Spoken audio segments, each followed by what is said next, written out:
NDA Bhajpa की सरकार का जहां पर भी चुनाव होता है वहां प्रधानमंत्री सरकारी दौरे के तौर पर वहां आते हैं और पॉलिटिकल प्रचार करते हैं। बिहार में भी वो हो रहा है। हम लोगों ने मधुबनी में देखा, पूरे बिहार से पंचायती राज से चुने हुए लोगों को सरकारी खर्चे पर मधुबनी में जुटाया गया।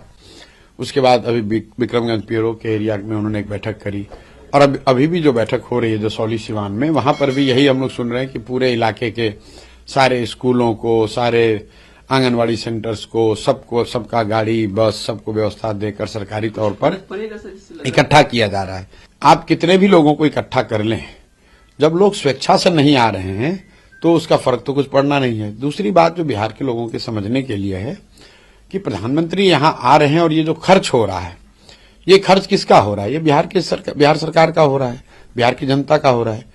तो आप कुछ दीजिए या न दीजिए बिहार को, कम से कम बिहार के लोगों के पैसे से अपना पॉलिटिकल रैली क्यों कर रहे हैं? रह गई बात कि प्रधानमंत्री इन रैलियों में आकर क्या कह रहे हैं। प्रधानमंत्री आकर तो वही बात कह रहे हैं कि हमने बिहार के लोगों के लिए अनाज की व्यवस्था कर दी, बिहार के श्रमिकों को गुजरात जाने के लिए ट्रेन की व्यवस्था कर दी।